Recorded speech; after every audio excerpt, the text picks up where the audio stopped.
कोई अगर जब भी पैदा हुआ है वो तो उसके हाथ में नहीं है, तो क्या किस्मत अपनी लिखवा के आता है? आपके कर्म डिसाइड करते हैं कि आने वाला जन्म आपको किस तरह से भुगतना है। लोग अपनी बेबी का डेट भी प्लान कर रहे हैं। नंबर से हमको ये पता चल सकता है आपके भाग्य में आगे जाके पैसा है। राहु, केतु और शनि, जिससे सबसे ज्यादा लोग डरते हैं। शनि वालों का ईगो हर्ट हो जाना है, फिर वो कुछ भी कर जाएंगे। टैरो कार्ड भी एक चीज होती है जो लोग मानते हैं। टैरो कार्ड जो है वो आपका बेसिकली माइंड रीड करते हैं। क्या आप किसी का लक बदल सकते हैं? जो यूनिवर्स को जब देना है वो तभी देंगे। मोबाइल न्यूमरोलॉजी भी काफी लोग आजकल इस चीज को बिलीव करते हैं। शेयर मार्केट में भी ये न्यूमरोलॉजी के थ्रू हम प्रेडिक्ट कर सकते हैं कौन सा शेयर हमें लेना चाहिए। हम अपने देश की बात करें तो भारत बोलने लग गए हैं, तो इंडिया का न्यूमरोलॉजी के हिसाब से क्या फ्यूचर है? भारत नाम था तो भारत सोने की चिड़िया था। नमस्कार, आप सबका स्वागत है स्पॉटलाइट स्टोरीज में। आज जिस टॉपिक के ऊपर हम बात करने वाले हैं इसके ऊपर हमें सबसे ज़्यादा मेल रिसीव हुए हैं, बिकॉज इस सब्जेक्ट के ऊपर में बहुत सारे लोग बिलीव करते हैं। तो मैं बात कर रहा हूँ न्यूमरोलॉजी की। आज के टाइम पे न्यूमरोलॉजी की अगर हम बात करें तो ये सबसे ज़्यादा ट्रेंडिंग चल रहा है और बहुत लोग इसके अंदर बिलीव करते हैं, चाहे वो मोबाइल न्यूमरोलॉजी हो चाहे वो नेम न्यूमरोलॉजी हो। लोग इसके अंदर बिलीव करते हैं और काफ़ी ज़्यादा इसको अपनी लाइफ में अपनाते भी है। तो इसी के ऊपर हमने बात करने के लिए आज गेस्ट को बुलाया है, जो है रूही राय जी, जो बहुत ही फेमस न्यूमरोलॉजिस्ट भी है। तो इसको ज़रूर आखिरी तक पॉडकास्ट को देखिए, बिकॉज इसके पॉडकास्ट के अंदर में हमने उनके डेट ऑफ बर्थ के हिसाब से बहुत कुछ जाना है कि कैसे लोगों की पर्सनालिटी ट्रेट्स होती है और क्या उसके करियर ऑप्शंस हो सकते हैं। तो प्लीज़ ऐसे इंटरेस्टिंग पॉडकास्ट देखने के लिए हमारे चैनल को सपोर्ट करिए और लाइक, शेयर और सब्सक्राइब भी ज़रूर करिए।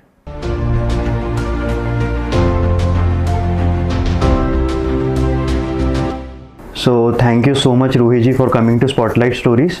हम लोगों को सबसे ज़्यादा मेल्स ये पर्टिकुलर टॉपिक पे आता था, दैट इज़ न्यूमरोलॉजी, क्योंकि काफ़ी लोगों को इसके बारे में आजकल इंटरेस्ट भी है और बहुत लोग इस सब चीज़ों में मानते भी है। तो मुझे लगा आपसे बेटर कोई गेस्ट नहीं हो सकते थे इस चीज़ को हम ताकि और डिटेल में जान पाए, और जितने लोग इन सब चीज़ों पे बिलीव करते हैं या नहीं भी करते हैं उनको एटलीस्ट ये तो पता चले कि न्यूमरोलॉजी सही में ये ये वर्क करती है कि नहीं करती है। तो thank you so much for coming to the show. Thank you so much. और आज के कार्यक्रम की शुरुआत करने से पहले मैं चाहूँगी कि हम अपने गुरु को याद कर लें। बिल्कुल। तो स्टार्ट करने से पहले हम अपने गुरु को बस याद करेंगे। जी। गुरुर् ब्रह्मा गुरुर् विष्णु गुरुर्देवो महेश्वरा गुरुर् साक्षात परम ब्रह्म तस्मै श्री गुरुवे नमः। And thank you so much अविरल सर, आज मैं जो भी हूँ आपकी वजह से हूँ। Thank you. तो सबसे पहले हम ये जानना चाहेंगे कि न्यूमरोलॉजी क्या होती है? न्यूमरोलॉजी एक्चुअली नंबर साइंस है, इसे हम अंक शास्त्र कहते हैं। मैथमेटिकल वे में जब हम जाते हैं तो 1 से 9 नंबर पर पूरी नंबर सीरीज है, प्लस माइनस गुणा भाग। और न्यूमरोलॉजी में हम 9 प्लैनेट्स को रिप्रेजेंट करते हैं। यहाँ से हमारी न्यूमरोलॉजी शुरू होती है। उन 9 प्लैनेट्स का जो अलाइनमेंट है उसे हम न्यूमरोलॉजी कहते हैं। तो ये क्या हम लोग मतलब इंडियन से न्यूमरोलॉजी में पहले से बिलीव करते हैं कि ये बाहर का जो कंसेप्ट है अब लोगों ने अब अडेप्ट किया है जाके? ये इंडियन कंसेप्ट ही है। अगर हमने सुना होगा लक्ष्मी यंत्र, जिसकी हमारे यहाँ बहुत वैल्यू होती है, दिवाली पे हम लक्ष्मी यंत्र की पूजा करते हैं, वो प्रॉपर न्यूमरोलॉजी को ही रिप्रेजेंट करता है। अच्छा। वो ग्रिड जो बनाई जाती है, न्यूमरोलॉजी भी उसी पे पूरी बेस्ड होकर आई है। वो लक्ष्मी यंत्र कहाँ से आया, कैसे आया, उसके पीछे अपनी बहुत अच्छी कहानी है, और लक्ष्मी यंत्र से ही न्यूमरोलॉजी पूरी निकल कर आई है। और काफ़ी एक्यूरेट प्रेडिक्शंस। ओके। सो क्या डिफरेंस जनरली होता है न्यूमरोलॉजी और एस्ट्रोलॉजी में? एस्ट्रोलॉजी में जो है 12 राशियाँ डिवाइड की गई हैं। न्यूमरोलॉजी नंबर्स का ज्ञान है, ये नंबर्स पे चलता है। और एस्ट्रोलॉजी पूरा यूनिवर्सल कनेक्शन है। यूनिवर्स को डिवाइड किया गया है 12 अलग अलग राशियों में। और न्यूमरोलॉजी प्लैनेट्स है। प्लैनेट्स मीन्स 1 से लेकर 9 तक की सीरीज होती है। अच्छा, तो क्या इम्पैक्ट होता है ये नंबर्स का हमारी लाइफ में? बहुत इम्पैक्ट होता है। किस तरीके से, थोड़ा आप एक्सप्लेन करें। इम्पैक्ट में ऐसा है कि नंबर्स का जो अलाइनमेंट मैंने आपको बताया, आप अगर वो अलाइनमेंट सही दिशा में सही तरीके से चलने लगता है तो कहीं ना कहीं यूनिवर्स आपको हेल्प करने लगती है। और ये जब हम क्लाइंट केस हैंडल करते हैं तो हमें पता चलता है कि कहाँ से कुछ इंटरेस्टिंग चीज़ें निकल के आ रही है। आज हमारे डिस्कशन में भी कुछ निकल के आएगा कि सारे प्लैनेट्स आपस में फ्रेंडली नहीं हैं। तो जब एक फ्रेंडली प्लैनेट एक किसी एनिमी प्लैनेट के साथ कंबाइंड होता है तो कहीं ना कहीं प्रॉब्लम्स आने लगती हैं। अच्छा। और जैसा कि आप लाइफ में देखेंगे घड़ी हमेशा चलती रहती है, लाइफ भी हमेशा चलती ही रहती है। यही रीज़न है कि जैसे डेट बदलती है तो नंबर्स बदल जाते हैं, इसलिए आपकी लाइफ में अप एंड डाउन्स आ रहे होते हैं। किसी की भी लाइफ कभी भी सेम कंटिन्यू पर्टिकुलर लंबे टाइम के लिए जैसी नहीं रहती है, अप्स एंड डाउन्स आते रहेंगे। तो आपका क्या मतलब है कि जैसे कोई अगर जब भी पैदा हुआ है वो तो उसके हाथ में नहीं है, तो क्या किस्मत अपनी लिखवा के आता है पहले से ही?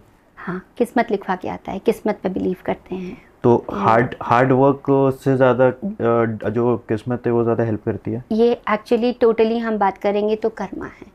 अच्छा। आपके कर्म डिसाइड करते हैं कि आने वाला जन्म आपको किस तरह से भुगतना है, क्योंकि न्यूमरोलॉजी में हमारे कार्मिक नंबर्स भी होते हैं। तो कहीं ना कहीं हमें ये समझ में आ जाता है कि आपका पुराना पास्ट किस तरह का, अभी भी जो आप इन्फ्लुएंस होके आए हैं पास्ट कर्मा से ही आए हैं, तो हमें ये पता है कि आपने पास्ट कर्म किस तरह के किए हैं, जिस कारण आपको अभी आने वाले टाइम पे क्या फेस करना पड़ेगा।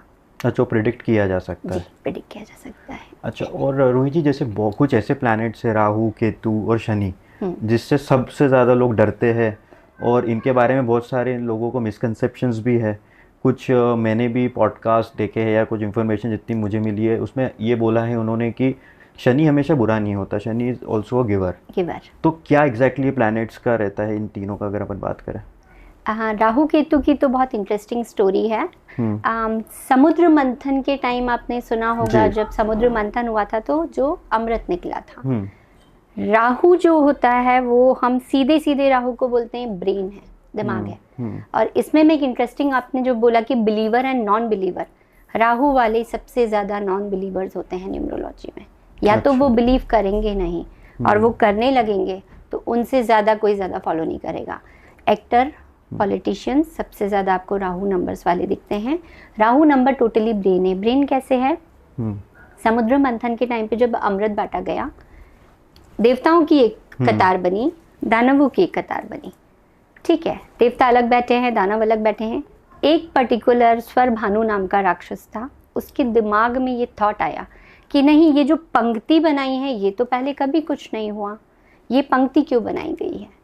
तो उसने, राहु इल्यूजन देने में एक्सपर्ट होता है, इल्यूजन, भ्रम, छाया ग्रह है, वो देवताओं की पंक्ति में आकर बैठ गया। और उसने अमृत पिया। ठीक है, यहाँ से पूरी न्यूमरोलॉजी के काफ़ी सारे कंसेप्ट क्लियर हो जाएंगे कि जब उसने अमृत पिया तो सूर्य और चंद्रमा को हम बोलते हैं रोशनी का प्लैनेट, ये दोनों हमारे को लाइट प्रोवाइड करते हैं। सूर्य और चंद्रमा ने ये चीज़ देख ली कि नहीं, ये राहु जो है ये राक्षस योनि का, और इसने आकर के यहाँ पे ये पिया है। उन्होंने ये शिकायत विष्णु जी से की। विष्णु जी ने तुरंत ही अपना चक्र निकाल कर जो गले को अलग किया, तो यहाँ से राहु और केतु का जन्म हुआ। तो राहु आज भी हम कहते हैं टोटली ब्रेन है। कोई भी नंबर, 4 नंबर का जो भी है, वो हर चीज़ में बहुत ज़्यादा कैलकुलेटिव दिखेगा, हर चीज़ को बहुत अच्छे से कैलकुलेट करेगा, क्योंकि राहु मतलब दिमाग, और वो अपने फ़ायदे की बात करता है। अच्छा। और केतु जो है वो डिटैचमेंट, क्योंकि उसका तो कसूर भी नहीं था, वो बॉडी बेचारी स्ट्रेट जो काटी गई थी। केतु सबसे सीधा प्लैनेट कहलाता है। यहाँ से ये राहु केतु और चंद्रमा और सूर्य से दुश्मनी आज तक भी चलती आ रही है। न्यूमरोलॉजी में 4 नंबर का स्ट्रॉन्गेस्ट एनिमी नंबर 1 नंबर होता है। अच्छा। मतलब कोई भी है 4 नंबर वाला, अगर उसकी किसी के साथ ट्यूनिंग नहीं है या वो सोचता है कि इसका मेरे साथ पिछले जन्म की क्या दुश्मनी है, तो ये दुश्मनी है। तो हमारे व्यूअर्स के लिए आप थोड़ा सिंपल करके इसको बताइए, 4 नंबर कैसे निकाला जाएगा? क्या हम सिर्फ डेट ऑफ बर्थ को ऐड करते हैं कि ईयर और मंथ को भी ऐड किया जाता है? 2 नंबर्स न्यूमरोलॉजी को रूल करते हैं। पहला होता है मूलांक, दूसरा होता है भाग्यांक। क्या होता है ये? मूलांक को हम डिस्क्राइब करेंगे तो लाइफ एक गाड़ी है। लाइफ की गाड़ी, अगर हम किसी बस में ट्रैवल कर रहे हैं, बस में आपको कितने लोग दिखते हैं पैसेंजर के अलावा? कौन कौन होता है बस में? कंडक्टर हो गया, ड्राइवर हो गया। ड्राइवर जो गाड़ी चला रहा है, ठीक है, ड्राइवर जो गाड़ी चला रहा है वो टाइम टू टाइम डेस्टिनेशन तक आपको पहुंचाएगा। तो डेस्टिनेशन तक पहुंचाना ड्राइवर का काम है, विच इज़ हमारा मूलांक। तो मूलांक से किसी भी इंसान की पर्सनैलिटी पता चलती है कि उसकी पर्सनैलिटी कैसी निकल के आएगी। वो होते हैं शुरू के 2 डिजिट्स, डीडी। तो शुरू के 2 डिजिट्स में 1 से 9 तक तो आपके स्ट्रेट नंबर। थोड़ा इसको एग्जांपल के साथ देखते हैं। जैसे मेरी डेट ऑफ बर्थ है 30 नवंबर 1992। आपका ठीक है, यूनिक है। बाकी 30 है तो जैसे स्ट्रेट अप 3 हुआ हमारे पास। 3 तो मैं 30 का आपने डेट ऑफ बर्थ से आपने ले लिया, वो मेरा मूलांक हो गया। ये आपका मूलांक, मेरा 29 है। तो 2 + 9 = 11। अच्छा, 11 1 को + भी हम जब करेंगे 2। 1 + 1 = 2, ये मेरा मूलांक हुआ। अच्छा, और भाग्यांक कैसे होगा? और भाग्यांक हुआ आपका टोटल ऑफ ऑल डिजिट्स, ये हमारा डेस्टिनी नंबर कहलाता है। कंडक्टर हमें टाइम टू टाइम बताता है आपकी ये जगह आ गई है, आप उतर जाइए, पैसेंजर को गाइड करता है। तो कंडक्टर आपका करियर डिसाइड करता है। हम जब भी देखते हैं तो करियर आप किस फील्ड में अच्छा कर सकते हैं वो आपका कंडक्टर से हम डिसाइड करते हैं। अच्छा। और यही जो सम विषम का कॉम्बिनेशन है, कैलकुलेशन, ये बहुत यूनिक है।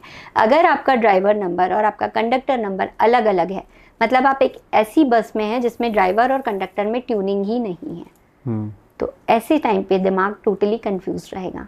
तो हम देख के ही समझ जाते हैं कि इंसान की पर्सनैलिटी कैसी है। कि आप कंफ्यूज रहते हैं तो 99% आपका ड्राइवर और कंडक्टर एनिमी नंबर्स होंगे। तो अगर इस तरीके से कोई प्रॉब्लम्स आती है नंबर्स को लेके, तो इसकी क्या रेमेडीज भी लिखी गई है? हाँ, रेमेडीज हैं इनकी, वही प्लैनेट से रिलेटेड रेमेडी हम करवाते हैं, तो उससे रिलीफ हो सकता है। उस प्लैनेट की हम रेमेडी करते हैं। दशा का मैं आपको सिंपली बताती हूँ, एग्जाम्पल में बात करते हैं। सपोज मैंने आपसे कुछ पैसे ले रखे हैं, ठीक है। अब आप ये बताइए कि वो पैसे के लिए आप मुझे कॉल करेंगे या मैं खुद से आपको कॉल करूँगी, बताइए। आपसे मैंने उधार पैसे लिए हैं, आप मुझे कॉल खुद से करेंगे या मैं खुद से आपको पैसे देने आ जाऊंगी?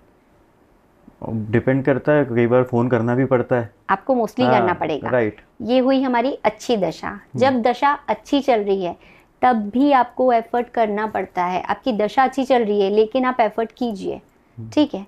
अभी ये है कि आपसे मैंने पैसे जो लिया है, मुझे तो आपको किसी भी हाल में देना ही है ना। आप फ़ोन करें ना करें, मुझे आपको देने के लिए आना ही पड़ेगा, वो करना तो है ही मुझे। वो बुरी दशा छीनती ही छीनती है आपसे, वो लेकर ही जाएगी। तो बुरी दशा की रेमेडी करते हैं कि आप हमसे लेने आए हो, हमें पता है, लेकिन कम से कम लेके जाओ रेमेडी के थ्रू। अच्छा, और क्या डेट ऑफ बर्थ के हिसाब से हमें ये पता चल सकता है कि आगे जाके, जैसे मेनली तो लोग जनरली सोचते हैं करियर वाइज या पर्सनल लाइफ, मैरिड लाइफ हो गया, या तो मेन सबसे ज़्यादा इंपॉर्टेंट जो लोगों के लिए होता है वो होता है पैसा आज के टाइम पे। तो क्या ये नंबर से हमको ये पता चल सकता है कि हाँ, क्या आपके भाग्य में आगे जाके पैसा है, या भाग्योदय आपका कब हो सकता है, कौन से ईयर में हो सकता है, ये सब चीज़ें? हाँ, ये जो है, एक बार हम प्लैनेट्स को थोड़ा सा डिस्क्राइब कर लेते हैं ताकि क्लियर हो। प्लैनेट वाइज जब देखते हैं 9 प्लैनेट्स जो मैंने आपको बताए, नंबर 1 रिप्रेजेंट करता है पावर ऑफ सन को, सूर्य की पावर, जिसका डेट ऑफ बर्थ 1, जिसका डेट ऑफ बर्थ 1, 11, 1 और फिर 19 और 28। जब हम 28 को प्लस करते हैं तो भी 1 निकल के आता है। 1, 19 और 28 वालों के लिए 28 वाले मोस्टली 1 नंबर को रूल करते हैं। 1 नंबर हुआ सीधे सीधे सन की पावर। सूरज को रोक पाना आसान है क्या? नहीं, सूरज को कोई भी रोक नहीं सकता है। तो ये पावर जो होती है सन की, मतलब अगर सन की पावर है, मतलब आपको शाइन करने से कोई भी रोक नहीं पाएगा। आप शाइन तो पक्का लाइफ में करोगे ही करोगे, ठीक है। तो करियर में लोग बहुत अच्छे लीडर होते हैं, गुड क्वालिटीज़ रखते हैं लीडरशिप की, नॉलेज देने का काम बहुत अच्छा करते हैं, सर्व बहुत अच्छे से करते हैं सोसाइटी को। इसका 1 नंबर का सबसे बड़ा एग्जाम्पल की बात करें तो आप मुकेश अंबानी जी एक बहुत अच्छे कॉम्बिनेशन को बिलोंग करते हैं, विच इज़ 19 से हुआ 1, ये सबसे अच्छा कॉम्बिनेशन है, ठीक है। 1 + 9, 1 नंबर रिप्रेजेंट करता है न्यूमरोलॉजी में राजा, किंग, ओके। 9 नंबर हुआ सेनापति, ठीक है। 1 और 9 का जो कॉम्बिनेशन है, एक राजा और एक सेनापति जब साथ में है तो वो एक अपने आप में कंप्लीट टीम है, मतलब वो कुछ ना कुछ करेंगे ही करेंगे बिग। तो यहाँ से जो 19 की पावर के साथ ये जो हमारे अंबानी जी मेहनत करके जो आगे बढ़े हैं, एकदम शाइन करे हैं जी। तो ये नंबर 1 को रिप्रेजेंट करती हैं पर्सनैलिटीज़ जो बहुत स्ट्रांग होती हैं, बहुत स्ट्रांग, ठीक है। फिर 2 नंबर 2 नंबर की बात करने से पहले एक छोटा सा एग्जांपल दूंगी। अभी मेरे पास बहुत से केस आते हैं डिप्रेशन की तरफ जा रहे हैं, या सबसे ज़्यादा पेरेंट्स 2000 से लेके 2010 तक की कंफ्यूज है कि करियर क्या करें, या बच्चा कंफ्यूज है, वो मैं आपको क्लियर करूंगी। हमारी पूरी जनरेशन जो है 19 को बिलोंग करती आई है, ठीक है। 90, 91, 80s, 1980, 1970, ठीक है। आप भी 90s की हैं। yes. तो ये राजा और मंत्री का कॉम्बिनेशन जो हमारे पास आया है सेनापति का निकल के अपने आप, वो 1 और 9 में अवेलेबल था सारी जनरेशन में। right. अब आपको कभी याद है कि आप कभी पीटीएम में गए हैं, कोई पेरेंट्स टीचर मीट हुई है आपकी, या हम स्कूल गए हैं तो हमने बस या कार से हम गए, हम पैदल स्कूल जाते थे, है ना। और ट्यूशन, आपको पता है हमारे टाइम पे ट्यूशन पढ़ना ना ऐसा होता था, शर्म की बात होती थी कि कितना वीक है ये, ट्यूशन पढ़ रहा है, इसको ट्यूशन जानी, लाइक एक शर्म आ जाती थी बताने में फ्रेंड्स को कि हम ट्यूशन जा रहे हैं। ट्यूशन जाना दैट मीन्स बच्चा कितना कमज़ोर है कि वो स्कूल की पढ़ाई से रिकवर नहीं हो पा रहा है। राइट राइट, है ना। और 2000 के बाद की जनरेशन आपको अगर ट्यूशन नहीं जा रही है तो वो शर्म की बात आ रही है कि ये ट्यूशन नहीं जा पा रहा है। और कॉन्फिडेंस आप देखेंगे सीधे सीधे ख़त्म हो गया। अभी की जो जनरेशन है वो आपको मिसगाइड होते हुए दिखेगी, कॉन्फिडेंस की कमी दिखेगी, क्योंकि वो जो 1-9 का कॉम्बिनेशन है वो अपने आप हट गया। ओके 2000 बॉर्न आपको सारे ही इमोशंस पे ज़्यादा दिखेंगे, दिस डिप्रेशन, ब्रेकअप होना बैक टू बैक, फिर गलत तरीक़ों में आ जाना, गलत चीज़ों का बढ़ जाना, वो कॉम्बिनेशन हटने के बाद से ये हुआ है। ठीक है। सो 1 हुआ आपका सन। 2 नंबर की बात करें तो मून। आप इसमें थोड़ा सा ये बताइए, 2 मतलब आप थोड़ा डेट ऑफ बर्थ स्पेसिफाई कर दीजिए, जैसे 2-11। ठीक है। हाँ, तो 2 की जब बात कर रहे हैं तो 2 हुआ, 11 हुआ, 29 हुआ, ठीक है, और 20। ये 4 डेट्स वाले 2 नंबर को रिप्रेजेंट करते हैं। ठीक है। तो इनका पर्सनालिटी ट्रेट थोड़ा सा कंफ्यूज रहता है। हाँ, ये कंफ्यूज रहते हैं। कंफ्यूज क्यों? क्योंकि मून जो रहता है, मून हमेशा आपने देखा किसके साथ रहता है? मून के साथ कौन रहते हैं? सितारे। तो सन की जो पावर होती है वो अकेले होती है। सन यूनिवर्स में इकलौता अकेला रहता है, जब वो शाइन करता है तो बाकी सारे प्लैनेट्स वीक हो जाते हैं उसकी शाइन के आगे। लेकिन मून जो होता है, मून स्टार के साथ चमकता है, तो मून वाले आपको हमेशा सपोर्टिव लेते हुए दिखेंगे, उन्हें एक सपोर्ट की ज़रूरत पड़ती है। मून की एनर्जी वाला स्ट्रेट अप खुद से कोई डिसीज़न नहीं ले सकता है। ठीक है। और ये कंफ्यूज थोड़ा रहते हैं। ये फेमिनाइन एनर्जी को रिप्रेजेंट करते हैं। मून की एनर्जी का शाहरुख खान बहुत क्रेज़ है सारे लोगों में, मून की एनर्जी का वो एग्जांपल है बिगेस्ट। ये 2 नंबर की पर्सनैलिटी हैं, तो कहीं ना कहीं वो अट्रैक्शन वाली चीज़ उनमें अवेलेबल होती है, बातों में वो बहुत उस्ताद होते हैं, एंड इंट्यूशन बहुत अच्छा होता है मून का। ओके, ठीक है। फिर 3 नंबर की बात करें तो 3 नंबर होता है गुरु का नंबर। गुरु मीन्स नॉलेज। 3 नंबर के लिए अगर हम सबसे हाई पर्सनैलिटी की बात करेंगे तो स्वामी विवेकानंद जी, वो गुरु, हम गुरु उनको। तो ये 3, 21 और 30। हाँ, 3, 21 और 30 ये 3 नंबर की पर्सनैलिटी हैं, और 12 नंबर स्पेशली 12। और स्वामी विवेकानंद जी का डेट ऑफ बर्थ 12 है। मतलब वो कॉम्बिनेशन समझ रहे हैं आप, सन और मून का कॉम्बिनेशन।